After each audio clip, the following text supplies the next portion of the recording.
Usapang boxing, palitan ng mga malalakas na kamao. Isa na namang bagong Pinoy halimaw ang umaangat ngayon sa mundo ng boxing at may malinaw na potensyal na maging susunod na world champion. Ito ang undefeated Cebuano warrior na tinaguriang The Assassin dahil sa tulis at lakas ng kanyang mga suntok. Raymart Tagacanao, isang WBA Asia champion, dala ang record na 11 panalo, 9 na knockouts, walang talo. Ayon sa ilang boxing experts, ang lakas niya raw ay parang pinaghalong kaliwa ni Pacquiao at kanan ni Casimero. Kaya hindi nakapagtataka kung bakit mabilis siyang umaangat sa rankings. About it. Oh, down! It's down! It's down! And I think it's out! It's over! Ngayong February 28, 2026, magbabalik aksyon si Tagacanao, kung saan makakatapat niya si Anthony Gilbuela bilang bahagi ng paghahanda para sa mas malaking laban sa hinaharap. Pero para mas maintindihan natin kung gaano kalakas si Tagacanao, balikan natin kung paano niya nakuha ang kanyang WBA Asia title. Nakatapat ng Pinoy ang Indonesian knockout artist na si Hamsun Lamandao, may 12 panalo at 9 na knockouts at kilala bilang The Tiger dahil sa tapang at agresibong estilo.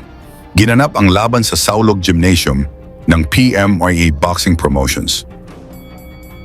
Pagbungad ng round 1, agad ang palitan ng suntok. Walang umatras, walang nagpaawat.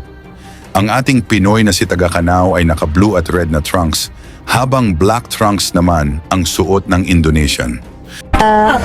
Just a correction, Rick, I think don't be confused. The weight of Tagacanao coming in. I think he made 114.3 also. Because he means confused. The weight of Tagacanao Yes. coming in is I think he made identical, 114.3 also. the same as Lamandao. Alam mo yung mga maliliit. Settle down and try. First title bout, of course, for the WBA Asia.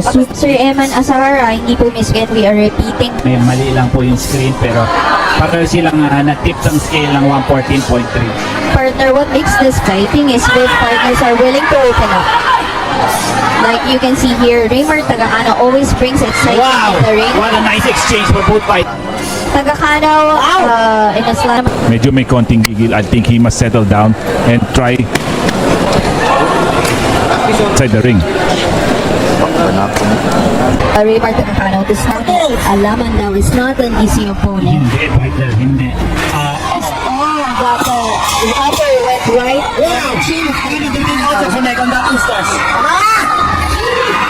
Tagacanao with that right, he's just Round 2, nagpakawala ng solidong kombinasyon si Tagacanao. Ramdam ang bigat ng bawat tama, pero matibay ang Indonesian at gumaganti rin ng malalakas na suntok. Watching this fight back home in Indonesia. we've seen some of the weapons of both of the boxers. Lamandao with that right haymaker, Tagacanao with that right and left uppercut, and also that use of jab by Tagacanao to set up his uppercuts. Jab! I really evolved as a complete fighter. He is now very patient on targeting his opponent. You're absolutely Hindi kagaya dati, medyo he's more of a para-para type of a boxer ngayon. The sweet science of him, napag-aralan na rin ni Tagacanao.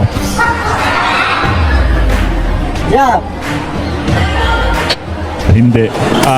Oh, that upper went right on the chin of Tagacanao. connect on that instance. Tagacanao with that right piece. to engage. So there's not a lot of Boriavic to set up those body punches, but Tagacanao is excellent body movement and counter. Upper hook by Lamandao. Tagacanao covers up, answers with a right uppercut. Center.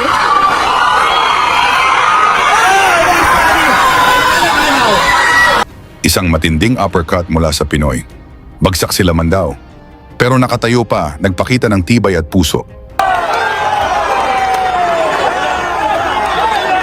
Solar boxes of Lamandao.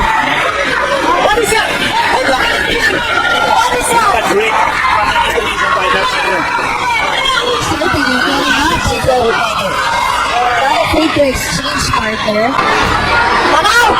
Oh, nice apple by Lamandao. Definitely. But Tagakano keeps on pumping on that same side, no? Unleashing that uppercut. Lamandao, not afraid to counter. Head, and then Back home in Indonesia. We've seen some of the weapons of both of the boxers. Lamandao with that right haymaker. He's down. Oh, it's a slip. It's a slip. 10 seconds of number 2.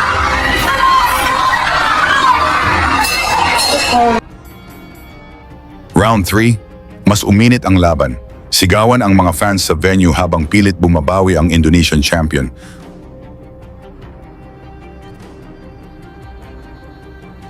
Ring. hello kay Boxing Gloves Official. Thank you for watching us. Again, that haymaker of Lamandao keeps him susceptible to counters. Nice overhand by Tagakano. Yes, but the block partially by Lamandao and is able to counter to the body of Tagakano.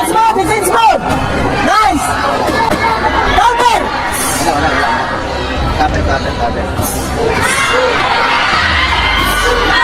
So again, That body attack by Tagakano.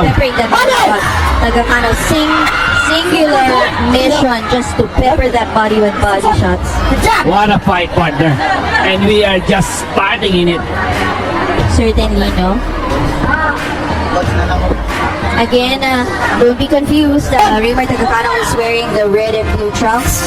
Hansel Lamandao is wearing the black trunks. Ano? This is Indonesia versus the Philippines. Indonesia and Philippines have some good matchup also in boxing. And I think this fight could belong in that category. Certainly. No? Oh, nice. Left to the body by Tagakano.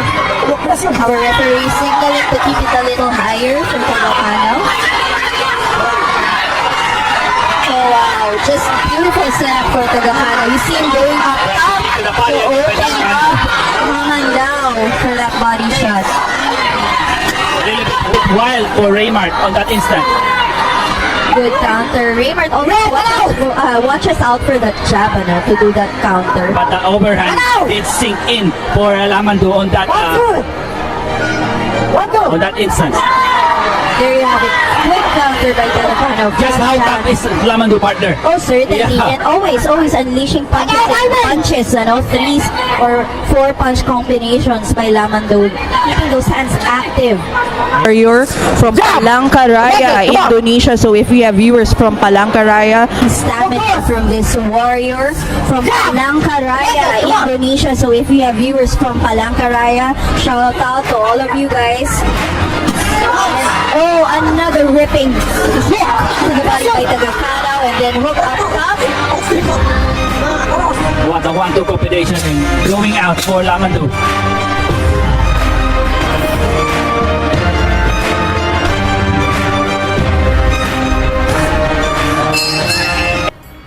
Round 4, nakaganti ng ilang malilinis na tama si Lamandao pero hindi natinag si Tagakano. Tuloy ang presyon, tuloy ang atake. The Productions, excellent camera work. And yeah, very, very hardworking men of 1FD. Kudos to everyone. certainly. Here we go. Let's go back to the fight. Round 4, partner. in the opening Oh, nice left by seconds. Tagakano. A counter to the body by Tagakano. To the body by Tagakano. Hamandao just constantly jabbing. What a Upper nice hook by exchange, Hamandao. partner. I love the exchanges of both fighter, Payo. Do you? Of course, I mean, they're not letting the Yeah. other finish. You can see they counter mid combination.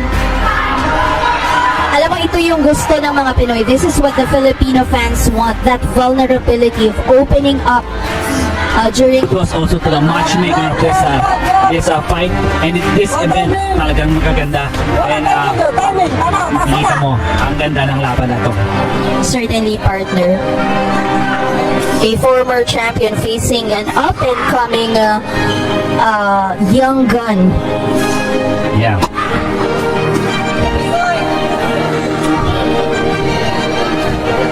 Judicious jabbing by Lamandao. You can see he's trying to open up Tagakano, and he opens up with that jab. That left jab of Tagakano is guns on blazing right now. You are absolutely That's a right. good 1-2 combination. Absolutely right. That's a good 1-2 combination by the Indonesian. Certainly that landed on the chin of Tagakano.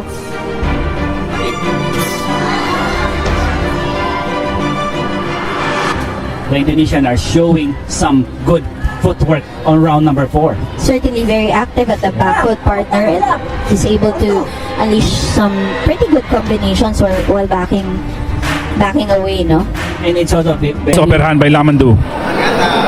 And I Oh, like nice 1-2 again by oh, Lamandu. beautiful uppercut. I like how Lamandu And I Oh, like nice 1-2 again by oh, Lamandu. beautiful uppercut. I like how Lamandu also, pansin mo when he gives that combination, always against or out of the center line, but excellent range boxing by Tagakano. There you have it, that's the right hand of Tagakano. Both fighters are brilliant on this round, partner. Round 5, sunod-sunod na kanan at kaliwa ang pinakawalan ng Pinoy. Halos hindi na makasabay ang kalaban sa bilis at lakas ng suntok. Yes, sir. Hamson Lamandu of Indonesia. Both of them have that high guard, pero may mga nuances yung depensa nila, partner. Yes. Like Raymart Tagakano sometimes parries that jab. Lamandu sometimes sits on that punch with that high guard. And So- I think the one big factor is the jab of Tagakano. It's a constant target. Well, I'm speaking about the left jab of Tagakano. Oh, that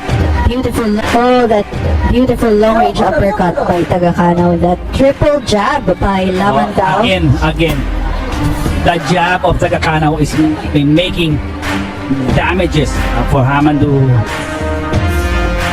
Hamson Lamandu.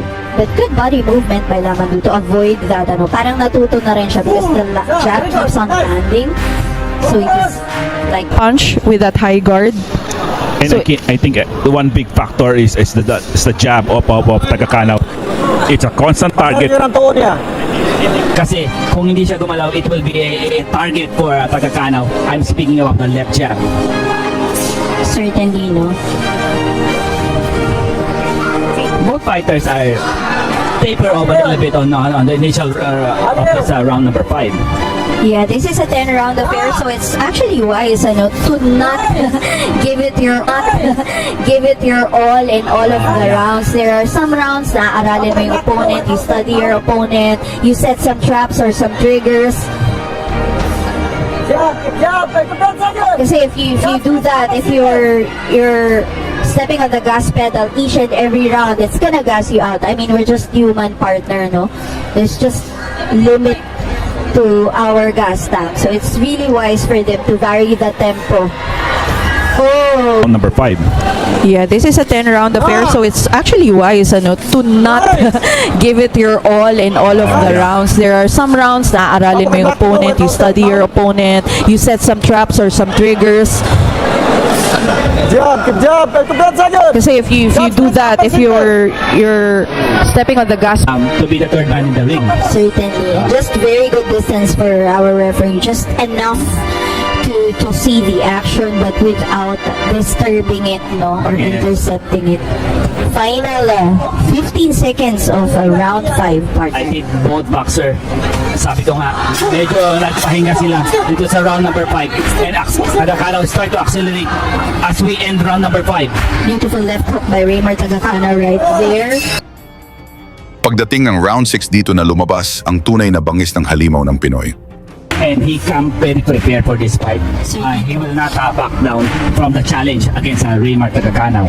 Alam mo, nakakatawa kasi Indonesians and Filipinos are very friendly.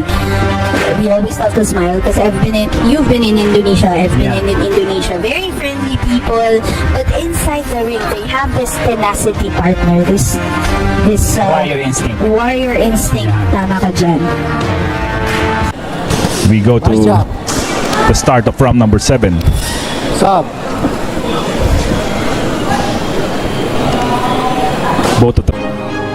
Both of the fighters are trying to size up each other again in the beginning of round number 7. That was a good jab by Lamandu, and then when Tagakanaw slipped, he slipped in that uppercut. Lamandu is giving a dose of his own medicine by giving that left jab to Tagakanaw. Partner, that jab of Tagakanaw is a showstopper. He just stops Lamandu right when he's charging in, no? Oh, body shot by Tagakanaw. Lamandu answers with the nice triple one jab too. in straight.